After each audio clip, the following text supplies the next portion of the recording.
Hello বন্ধুরা, তোমাদের দিদি ভাই দেখো আজকে কত বেলায় ঘুম থেকে উঠেছে। 7:30 বাজে, 7:30 আমি ঘুম থেকে উঠছি, ভাবা যায়? এত বেলা হয়ে গেছে, এত কাজ, আমি কখন কি করব জানি না। আর কালকে রাত্রে এত ঝড় হচ্ছিল, তোমাদের বলে বোঝাতে পারবো না। রাত্রে না, ভোরের দিকে দেখো বাসন এখনো ধোয়া হয়নি, কোনো কাজই হয়নি। এখন আমি সবাই ঘুম থেকে উঠলাম। কালকে ভোরবেলার দিকে এত ঝড় হয়েছে, আমার তো ধরো গ্রিলগুলোর কাজ বসানো নেই, তো তার জন্য দেখো কেমন পাতা নোংরা, ঘরে বারান্দায় ভর্তি হয়ে আছে। এসব ঝাঁট দেবো, একটু সকাল সকাল উঠবে, তা না, কত বেলায় ঘুম থেকে উঠেছে। আসলে কালকে রাত্রে এত গরম পড়েছিল, কি বলবো তোমাদের। দেখো এই ঘরটাকে আমরা ঘুমাই, এবার কালকে রাতে প্রচন্ড গরম পড়ছিল বলে এবার পাশের ঘরটা যেমনি আমরা গরমকালে নিচে এখানে বিছানা করে ঘুমোই, তো এখানে কালকে শুয়েছিলাম, এত গরম করছিল। তারপরে ভোরবেলার দিকে, ভোরবেলা বলতে এই 4:30 থেকে প্রচুর ঝড়, এত ঝড় হচ্ছিল, ওরে বাবরে, জানলা দরজা একদম দরম দরম করে আওয়াজ হচ্ছিল। তো আমাদের ওই ঘরটাতে, যে ঘরটাতে আমরা শুই, সেই ঘরটাতে আমার বড় ছেলে খাটে একা ঘুমোচ্ছিল। এবার এত বিদ্যুৎ চমকাচ্ছিল, সে বাজ পড়ছিল, এত মনে যেন কাছেই বাজটা পড়েছে, এত জোরে আওয়াজ। তখন আমি ওকে আবার গিয়ে ডাকলাম যে আমাদের কাছে শুবি আয়, ও কিছুতেই আসবে না, ও চাপাচাপি করে শুতে চায় না। আর তাতে আবার এত গরম। আসলে কি বলতো, আমাদের ওই ঘরটা না খুব গরম, কোনোভাবেই ঘরের ভিতর হাওয়া ঢোকে না। আবার ঘরটা এত ঘুমসানি, কেমন গরম টাইপের। আর আমরা যেই ঘরটায় শুই, ওই ঘরটা কিন্তু খুব ঠান্ডা, বেশ ভালো। ওখানটা জানলা আছে, তো জানলা দিয়ে গাছপালা আছে, হাওয়া টাওয়া ঢোকে, ঘরটা খুব ঠান্ডা। তো আমরা ওই ঘরেই শুয়েছিলাম। আর বেশি 4 জন না, চাপাচাপি করে শুলে গরমকালে থাকা যায় না। শীতকালে শুয়েছি ঠিক আছে, অসুবিধা হয়নি, কিন্তু গরমকালে খুবই সমস্যা। আমার বড় ছেলে এরকম চাপাচাপি করে শুতে পারে না, তার জন্য ও ওই ঘরে ছিল। তো ওকে আবার ভোরবেলার দিকটা দেখেছি, খুব ঝড় হচ্ছিল, তো একা ঘরে ঘুমোচ্ছিল। আবার ছোট ছেলে বিদ্যুৎ চমকাচ্ছিল, মেঘ ডাকছিল, খুব জোরে জোরে ভয় পাবে, ও মা ডাকছে, কিছুতেই এলো না। তারপরে আবার ওর বাবা জোর করে নিয়ে আসলো, তারপরে সে আমাদের কাছে এসে ঘুমোলো। আর কালকে রাত্রে খুব গরম ছিল, তো এবার ভোরবেলার দিকটা খুব ঝড় হয়েছে। আর ঘর তোর এত ঠান্ডা হয়ে গেছে, পাখা তো চালানোই যাচ্ছে না। আর অনেকবার কারেন্ট গেছে কালকে, অত ঝড় হয়েছে। তো এবার অনেক জায়গায় হয়তো গাছ টাছ পড়ে গেছে, তারগুলো ছিঁড়ে গেছে, তো সকালের দিকে আর কারেন্ট নেই। কিন্তু খুব ওয়েদারটা ঠান্ডা, এত ঠান্ডা, এক নিমেষে ভগবান একদম ঠান্ডা করে দিয়েছে। এত গরম পড়েছিল, থাকা যাচ্ছিল না গরমে, অস্বস্তিকর লাগছিল, এতটাই গরম। আমার ছোট ছেলে সে ঘ্যান ঘ্যান করে যাচ্ছে, পাখার তো চলছেই না, একদম ভোল্টেজ কম, পাখার হাওয়া গায়েই লাগছে না, ছেলে থাকে না, সে সারা রাত ঘুমোয় না। তারপর সে ভোরের দিকে যা ঝড় হলো না, এত ঠান্ডা হয়ে গেছে, সব আরামে ঘুমিয়েছি। আর ওর জন্য দেরি হয়ে গেছে ঘুম থেকে উঠতে, 7:30 বেজে গেছে। ঝড় হলে আমাদের প্রচুর সমস্যা হয়, কারণ এই যে গ্রিলের কাজগুলো নেই, এত ধুলো বালি ঢোকে, পাতা ঢোকে, ভর্তি হয়ে যায়। অবশ্য করে গ্রিলের কাজগুলো লাগানো দরকার এই ঝড় বৃষ্টির জন্য। বৃষ্টিতে ছাট আসে, আবার ঝড়ে ধুলো টুলো ঢোকে, খুব ভয় লাগে। আমার ঝড়টা বেশি ভয় লাগে। তারপর আবার ওই যখন জোরে জোরে মেঘ ডাকে না, আমার এত ভয় লাগে না। ছোটবেলায় কি করতাম না, ছোটবেলাতেও না, বিয়ের আগে তখন আমি কতটা বড়, তখন ওই রকম যদি মেঘ ডাকতো বা কোথাও বাজ পড়তো, গুড়ুম গুড়ুম করে আওয়াজ হতো, খাটের তলায় বসে থাকতাম, আমি যেন খাটের তলায় ঢুকে পড়তাম, এত ভয় লাগতো আমার। আর আমাদের বাড়ির সামনে, আমার বাপের বাড়ির সামনে, একদম সামনে, আমরা বাইরে বারান্দা থেকে দেখা যেত, একটা সরু মতো নারকেল গাছ ছিল। তো নারকেল গাছটা যখন হাওয়া হতো না, এত দোলা দুলতো। আর প্রত্যেক সময় আমি ঝড়ের সময় মাকে বলতো, ও মা দেখো এই নারকেল গাছটা কোনো একদিন ঝড়েতে পড়বে। আমার খুব ভয় লাগে, ঝড় যদি হতো না, ঘর থেকে আমি বেরোতামই না। আর মা বলতো, বাইরে বেরোস না, গোটা তুই যা রোগা, একদম ঝড়ে উড়ে পালিয়ে যাবি। সত্যি আমি একদম ঝ্যাঁটার কাঠের মতো রোগা ছিলাম, জানো। সবাই বলতো এত রোগা ছিলাম, বলতো যে কিছু খাওয়া দাওয়া করিস না, বাবা মা খেতে দেয় না, এত রোগা তুই। আর জানো তো, আমার না তোমাদের সাথে আমার বিয়ের আগের কথা, তারপরে আমার মায়ের কথা বলতে না খুব ভালো লাগে। মনে যেন সত্যি তোমরা সবাই আমার সামনে বসে আছো, তোমাদের সাথে গল্প করছি। আমার সত্যি বলছি, মন থেকে বলছি, তোমাদের গল্প করতে, কথাগুলো বলতে আমার ভীষণ ভালো লাগে। মনটা কেমন হালকা হয়ে যায়। আমি তো কারোর সাথে গল্প করি না, পাড়ার কোথাও বেরোই না, কারো বাড়িতে গল্প করতে চাই না। আমার কি বলতো, ওই পরনিন্দা পরচর্চা, কোথাও গিয়ে গল্প করা। আমাদের বাড়ির সামনে একটা মাঠ আছে, ওখানে গিয়ে অনেক পাড়ার বউগুলো সব গল্প গুজব করে। আমি চাইলেও কিন্তু যেতে পারি। অনেকে আমাকে জানো তো এখনো পর্যন্ত দেখেইনি, আমাদের পাড়ার কিছু মানুষ আছে যারা আমাকে চেনে না। এই 10-12 বছর হলো যে আমার বিয়ে হয়েছে, আজ পর্যন্ত আমি কোনোদিন, কেউ বলতে পারবে না যে মাঠে গিয়ে গল্প করেছি, কারোর বাড়িতে গিয়ে বসে বসে গল্প করেছি কাজ বাদ দিয়ে। আমার বাইরে যেতেও ভালো লাগে না, কারো বাড়িতে গিয়ে বসে বসে গল্প করতে ভালো লাগে না, কারো নিন্দাও করতে ইচ্ছা করে না। সত্যি তোমাদের সাথে কথাগুলো বলতে না আমার খুব ভালো লাগে, মনে হয় যে সত্যি খুব আপনজন লাগে। তাই তো দেখো না, তোমাদের কত কথা বলি, আমার বাপের বাড়ির কথা, মায়ের কথা, বাবার কথা, সবার কথাই বলি। তোমরা সবাই অনেকে কমেন্ট করেছে তুমি মার কথা বলো বারবার, বাবার কথা তো বলো না। বাবার কথা কি বলবো বলো তো, বাবা ধরো আমার মায়ের আগে মারা গেছে, এবার বাবার কথা বললে আমার বেশি কষ্ট হয়, কারণ বাবার মানে কি বলবো, বাবার প্রিয় মেয়ে আমি ছিলাম। বাবা আমার দাদার থেকেও আমাকে বেশি ভালোবাসতো। এবার যার কথা বলবো তার কথাটা তো বলতে বলতে মনেও পড়ে যায়, এবার মনটা খারাপ হয়ে যায়। তার জন্য আমি মায়ের কথাটাই বলি, বাবার কথাটা খুব একটা বলি না। বাবা তো আমার অ্যাক্সিডেন্ট হয়ে মারা গেছিল, তার জন্য সেই সব স্মৃতিগুলো না চোখের সামনে ভাসে, খুব ভয় লাগে আর কেমন বুকটা ধরপড় ধরপড় করে, তার জন্য আমি আর ওসব কথা বলি না। আর মার কথাও কি বলবো, মাও সেই রোগ হয়েই মারা গেছিল, তো বলতে বড্ড কষ্ট হয়, কিন্তু বলতেও হয়। তোমরা বারবার জিজ্ঞেস করো কি হয়েছিল তোমার মায়ের। আমার মায়ের তো আমি আগেও বলেছি ভিডিওতে যে আমার মায়ের ক্যান্সার হয়েছিল আর আমার বাবার ট্রেন থেকে পড়ে গিয়ে অ্যাক্সিডেন্ট হয়েছিল। মানে এমনভাবে দৃশ্য ছিল সেসব বলারও না, আর মানে বলতেও ইচ্ছা করে না। যাই হোক, সেসব কথা এখন বাদ দিলাম, মনে দুঃখ করে লাভ নেই। এখন আমি শুধু আমার 2 ছেলে, আমার সংসার, আমার বর আর আমার প্রিয় মানুষগুলো, মানে তোমাদের কথা ভেবেই আমার দিন চলে যায় সংসারে কাজ করতে করতে। তো যাই হোক, এই দেখো সকালবেলা ঘুম থেকে উঠে যে কাজ বাজগুলো সারলাম, ঘর দোর এত নোংরা হয়েছিল ঝড়ে, ঘর ঝাড় দিয়ে মুছিয়ে তারপরে তাড়াতাড়ি করে বাসি কাপড়টা বদলে নিয়ে আমি আর দুধটা বসিয়ে দিয়েছিলাম। দিয়ে তারপর দুধটা ফুটে গেল, বেলা হয়ে যাচ্ছে, তা এমনিতেই 7:30 হয়ে গিয়েছিল ঘুম থেকে উঠতে। তারপরে মুখটা ধুলাম, মুখটা ধুয়ে ছোট্ট সোনাকে খাইয়ে দিলাম। আগে খাইয়ে আমি একটু চা খেলাম, চা মুড়ি খেলাম, খেয়ে এই যে নিচে এলাম রান্নাঘরে। তোমরা তো জানোই দিদিভাই সারাদিন রান্না করতে করতে দিন কাবার হয়ে যায়। আজকেও সে গাদা রান্না হবে। ওই কলমির শাক এনেছে, মানে 4 থেকে 5 আটি কলমির শাক এনেছে আমার জেঠু শ্বশুর। কলমির শাকটা কি বলতো, পাতা পাতা হলে ভাজা খেতে খুব ভালো লাগে, ভাজা একটু হালকা পাতলা গরমকালে ঝোল করলে ওটা খাওয়া খুব ভালো, পেট ঠান্ডা থাকে। কিন্তু যে পাতাগুলো এনেছে ওগুলো পাতা কম ডাটা বেশি, তো এই শাকগুলো না চচ্চড়ি খেলে ভালো হয়। তাছাড়া এই শাক, এই কলমির শাক আমার শ্বশুর মশাই আর জেঠু শ্বশুর চচ্চড়ি খেতে ভীষণ ভালোবাসে, ওনাদের জন্যই করে দিচ্ছি। দেখো সব রকম সবজি দিয়েছি, আলু, পটল, কুমড়ো, বেগুন, গাজর ছিল, গাজর, টমেটো, সব যা যা সবজি ছিল সব কিছু দিয়ে একটু সর্ষে বাটা দিলাম, দিয়ে চচ্চড়ি করে দিলাম, বসিয়ে দিলাম। দিয়ে দেখো ছোট্ট সোনার এত খিদে পেয়েছে, মা আলু সিদ্ধটা মাখছে, ছেলেটা খাবে বলে খিদে পেয়েছে বলে হাঁ হাঁ করে তাকিয়ে রয়েছে, মানে এতটাই খিদে পেয়ে গেছে। তখন মা বললো তাড়াতাড়ি যাও, আমি চচ্চড়ি বসিয়ে দিচ্ছি, তুমি ওকে খাইয়ে দাওগা। তো চচ্চড়িটা আমি বসিয়ে দিয়েছিলাম মশলা টশলা বেটে দিয়ে একদম। তারপরে দেখো ছোট সোনাকে খাওয়ালাম, খাইয়ে এসে চচ্চড়িটা দেখো হয়েও গেছে। আর কুমড়োটা দিয়েছি বলে একটু বেশি থকা থকা মাখা মাখাটা বেশি হয়ে গেছে। আর এই কলমি শাকের চচ্চড়ি খেতে আমার ভালো লাগে না, আমার ভাজাটা খুব ভালো লাগে রসুন ফোড়ন দিয়ে। আর এই যে দেখো গাছে এত সুন্দর টাটকা ডাঁটা থাকতে বাজার থেকে জেঠু এক আটি মোটা দেখে সজনে ডাঁটা পাঠিয়ে দিয়েছে। তা আবার ডাঁটাগুলো কেমন শুকনো শুকনো, মনে হচ্ছে না যে সিদ্ধ হবে। আর আমার শ্বশুর মশাইয়ের কাজ দেখো, ওই আমাদের মুসুরিগুলো ছিল না, মুসুরিগুলো সে জমি থেকে তুলে এনেছে, তো আমার বর রেখে দিয়েছিল, কারণ বৃষ্টি ওয়েদার খুব খারাপ ছিল। আর ওই যে আলু পেঁয়াজ ছিল সব ওগুলো তুলে মুসুরিগুলো বার করে দিয়েছি উঠোনে পিটাবে বলে। তো আমার শ্বশুরমশাই এত চড়া রোদের মাঝখানেও ওই মুসুরিগুলো উল্টে পাল্টে দিচ্ছে, মানে একটু কথা শোনে না জানো তো।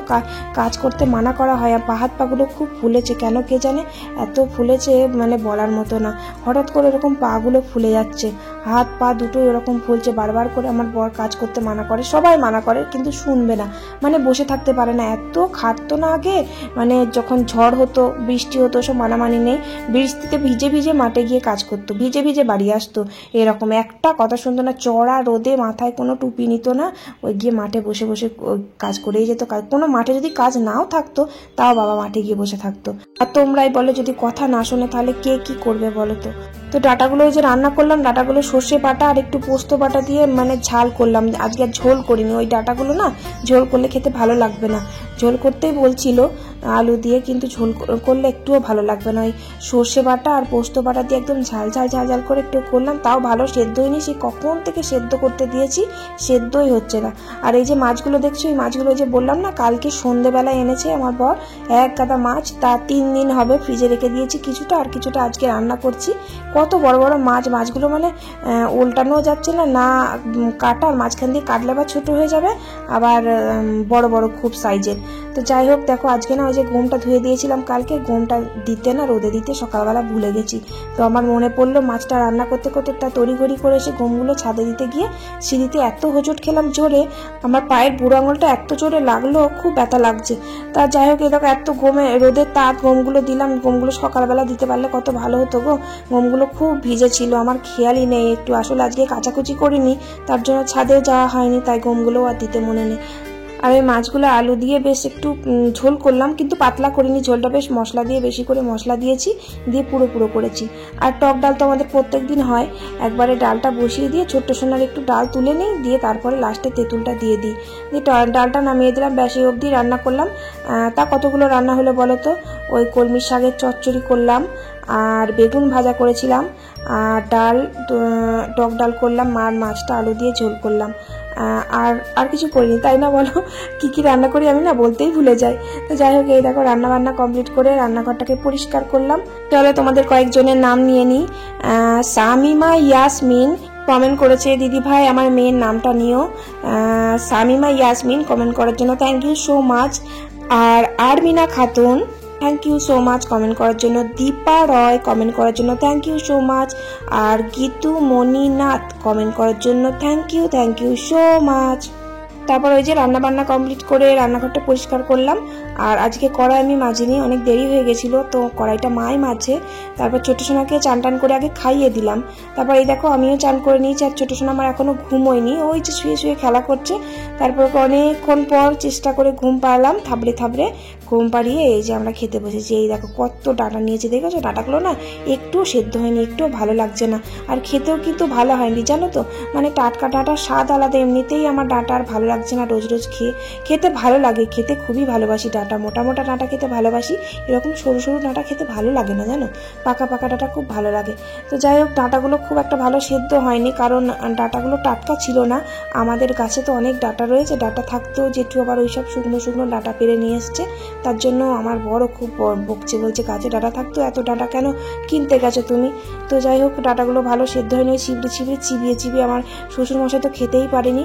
আর দেখো প্রত্যেক দিনে দুবার করে আমার খেতে বসে হেঁচকি উঠেই যায়। দিদিভাইয়ের কি তোমরা নাম করো? হ্যাঁ, খেতে বসে প্রত্যেক দিন দেখছি কদিন থেকে এত হেঁচকি ওঠে না, ঠিক জলখাবারে যখন ভাত খেতে বসবো তখন হেঁচকি উঠবে, আর দুপুরবেলা যখন ভাত খেতে বসবো হেঁচকি উঠবে, মানে ডেলি একটা মানে রুটিন হয়ে গেছে, হেঁচকি উঠবে কারণ কি জানি আমি জানি না, শুধু গলায় বাদে আমার খাবার।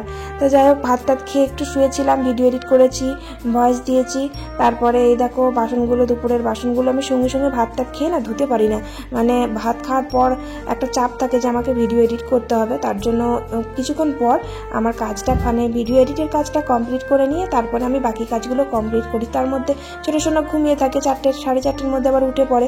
আর আমার বড় ছেলের কাণ্ডটা দেখো, ও বলছে তোমার খুব খাটনি হয়ে যাচ্ছে, দাও আমি ঘরটা ঝাড় দিয়ে দিই। আরে আমার ছেলে একবার আমার দেখতে পাচ্ছে না, কাজের চাপে আমার ঘর উপকার করছে না অপকার করছে ওই জানে, ঘর ঝাড় দিচ্ছে না, ঘর একদম নোংরা করছে, মানে কি বলবো, দেখো একবারে ধুলো নিচ্ছে, নিয়ে একদম ছুঁড়ে ছুঁড়ে মারছে, সারা ঘর বারান্দা আরও নোংরা করছে। ওরা সহ্য হচ্ছে না, মা খেটে খেটে মরে যাচ্ছে তো ওর জন্য। ও মাঝে মাঝে খুব হেল্প করে আমাকে জানো তো, মানে যদি স্কুল না থাকে ও এতটাই হেল্প করে, কোনো ছেলে করে কিনা জানি না, ও খুব হেল্প করে। টাটা।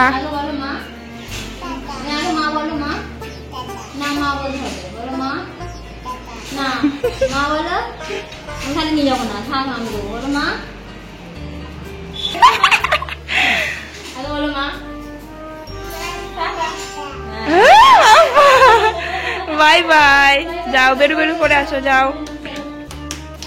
তারপরে দেখো ঘরদোরগুলো আমাকে ঝাড় দিতে হলো, আমি ঝাড় দিলাম, দিয়ে ছোট সোনাকে একদম সুন্দর করে রেডি করিয়ে দিলাম, সাজুগুজু করিয়ে ওর পিসিমণি নিয়ে গেল। তারপর এই যে আমি আমার চুলগুলো একটু ছাড়িয়ে নিলাম, কারণ সারাদিন তো সময়ই পায় না চুলটা ছাড়ানোর, তো এই একটাই সময় যে বিকেলবেলাটা একটু হাফ ছেড়ে বাঁচি আর কি, ভিডিও এডিট কমপ্লিট হয়ে যায়, ভয়েস দিয়ে একদম ভিডিওটা আপলোড করে দিই, তারপরে একটু হাফ ছেড়ে বাঁচি আর কি, তারপর আবার পরের দিনের কথা পরে ভাবা যাবে। তো যাই হোক, আমার না দুই দিকে চুল বাঁধতে না ভীষণ ভালো লাগে, মানে আমার খুব প্রিয় দুই দিকে বেরুনি করতে, দুই দিকে চুল বাঁধতে। ছোটোবেলায় যে এত চুল বেঁধে দুই দিকে, মানে বিয়ের আগে অবধি, কারণ আমাদের স্কুলে দুই দিকে চুল বেঁধে যেতে হতো, সব স্কুলে দুই দিকে চুল বাঁধে, কিন্তু এখনকার মেয়েরা স্টাইল মেরে যায় দেখি, সব বড় বড় ক্লিপ লাগিয়ে খোপা করে যায়। স্কুলের ম্যাডামগুলোও কিছু বলে না, আর বাচ্চারা স্টুডেন্টগুলোও মানে কি বলবো আরও বেশি করে। যাই হোক, ওসব কথা বাদই দিলাম। আমাদের বেলায় কিন্তু আমরা প্রচুর কড়া শাসন ছিল, খুব বকাঝকা দিত ওইসব স্টাইল করে গেলে। স্টাইল করা তো দূরের কথা, মানে যদি ব্যাচ না লাগিয়ে যেতাম, মানে ভুলে যেতাম, তাহলেই মানে কান ধরে দাঁড় করে দিত বাইরে, কান ধরে যে কত দাঁড়িয়েছি তার ঠিক নেই। ভুলেই যেতাম, ও ব্যাচ পড়ে যেতে মাঝে মাঝে। আবার ফিতের আমাদের একটা ব্যাচ ছিল, ফিতের মধ্যে লাগাতে হতো ব্যাচটা। তো যাই হোক, ওটা মাঝে মাঝে পড়ে যেতে ভুলে যেতাম, তার জন্য খুব বকা খেয়েছি, মারও খেয়েছি। ম্যামদের কথা খুব বড্ড মনে পড়ে, সেসব দিনগুলোই খুব মনে পড়ে। ওই দিনটাই খুব ভালো ছিল জানো। এইসব আবার দিন নাকি, তাই মানে বোরিং লাইফ। এই সংসার কাজ, পড়াশোনা কেউ ছাড়ে সত্যি করে। তো যাই হোক, বিকেলবেলায় যে গমগুলো তুললাম ছাদে গিয়ে, ছাদ থেকে গমগুলো তুলে নিয়ে এসে সন্ধে হয়ে গেল, সন্ধে দিলাম। তারপরে এই দেখো, সন্ধ্যের দিকটা খুব খিদে পায় মাঝে মাঝে, মানে আমার বর যতক্ষণ না আসে না বাড়িতে দোকান থেকে, ততক্ষণ আমি কিছু খাই না, মানে একসাথে খাই তো, মুড়ি দিয়ে চা করি, চা দিয়ে দুজন মিলে বসে বসে খাই। কিন্তু এক একদিন আবার খুব খিদে পেয়ে যায়, তখন আবার খেয়ে নেয়। দুটো পেঁয়াজ দিয়ে, পটল দিয়ে, লঙ্কা দিয়ে, বেসন দিয়ে বড়া ভাজলাম, দিয়ে মুড়ি মেখে খেলাম। আমার বড় ছেলে আবার পেঁয়াজ ওসব খেতে ভালোবাসে না, মুড়িও খেতে ভালোবাসে না, ও চা দিয়ে চিড়ে দিয়ে খেতে ভালোবাসে। তা আবার কি দেখো, মানে চিড়ে ভিজিয়ে খাবে না, চিড়েগুলো শুকনো, মুরগি দিয়ে শুকনো চিড়ে খাবে। আমি ওরকম বিয়ের আগে ওরকম শুকনো চিড়ে খেতে ভীষণ ভালোবাসতাম, ঠিক আমার মতন হয়ে যায় একদম।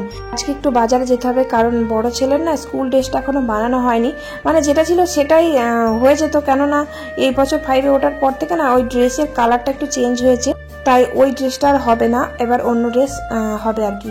তো তার জন্য ড্রেস বানাতে যাব, আর অনেক আগেই যাওয়া দরকার ছিল, তো যাওয়া হয়নি, বাজারে যাওয়াও হয় না, আর ড্রেসটা বানানোও হয় না। স্কুল খুলে যাবে কাল থেকে আবার। আর ওই যে দেখো গলায় ওই টাইটা নিয়েছে, ওই টাইটা নিয়ে নিলাম, কারণ ওই টাইয়ের কালারেই ড্রেসটা বানাতে দিতে হবে। তো তার জন্য বেরিয়ে পড়লাম। এই যে আমার বর বাইকটা বার করলাম, আর আমরা বাজারে টাজারে গেলে না বাইকে করেই যাই। আর ওর বাবা যেদিন যায় না সেদিনকে সাইকেল নিয়ে যায়। আমার সাইকেল নিয়ে যেতে না খুব ভয় লাগে, আমি না ওই মাঝ রাস্তার মোড়ে গিয়ে না হাঁ করে দাঁড়িয়ে থাকি, রাস্তা পার হতে পারি না, এত জ্যাম থাকে, আমার ভীষণ ভয় লাগে রাস্তা পার হতে। তারপর এই যে দোকানে চলে এলাম, জামা কাপড়ের পিসটা তো ওদের দোকানে নেই, আমরা বলে দিলাম। ওর বন্ধুর মাকে আবার ফোন করলাম, ফোন করে ওর ড্রেসটা বানানো হয়ে গেছে, ওর কালারটা বুঝতে পারছে না, তার জন্য ছবি তুলে পাঠিয়ে দিল। আমি আবার দেখালাম, দেখিয়ে ওরা আবার বললো যে তাহলে আবার 4-5 দিন সময় লাগবে দিতে, আরও আগে দেওয়া দরকার ছিল, প্রচুর কাজের চাপ আছে। তো যাই হোক, 4-5 দিন ওয়েট করতে হবে। ওর মাপটা নিয়ে রেখে দিল। তারপরে যে বাড়ি এলাম, বাড়ি এসে তাড়াহুড়োর মধ্যে অনেকটা দেরি হয়ে গেছিলো বাড়ি আসতে, তাড়াহুড়োর মধ্যে আতপ চালের ভাত ছাড়া আর কিছুই করার মতো সময় ছিল না।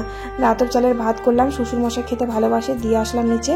আর আমার বর রুটি বানিয়ে দিলাম, আলু চচ্চড়ি সিদ্ধ, মানে এসে তাড়াহুড়ো করে আলুটা কেটে আলু চচ্চড়ি বসিয়ে দিয়েছি। তারপরে আটাটা মেখেছি, আর এক সাইডে আতপ চালের ভাতটা বসিয়ে দিয়েছিলাম। আর আতপ চালের ভাত খেতে কিন্তু আমার খুব ভালো লাগে, আমার আগাগোড়া ছোটোবেলা থেকে আমি আতপ চালের ভাত খেতে ভীষণ ভালোবাসি। আর আমার মাও খেতে খুব ভালোবাসতো এই আতপ চালের ভাত। আমাদের বাড়িতে বছরে একবার আতপ চালের ভাত খেতাম, ওই ইতু পুজোর সময়, লক্ষ্মী পাতা ধানের চাল, খুব ভালো লাগতো খেতে। আর আমার বড় ছেলে একদম আতপ চালের ভাতটা খেতে পছন্দ করে না, আমার বর খায় কিন্তু খুব কম। তো চলো আজকের মতো ভিডিওটা তাহলে এখানেই শেষ করে দিই। Tata bye bye. আমার ছোট্ট সোনা দেখেছো টাটা বাই বাই করে দিচ্ছে। চলো একটা লাইক আর কমেন্ট করতে ভুলো না। আজকের মতো টাটা বাই বাই।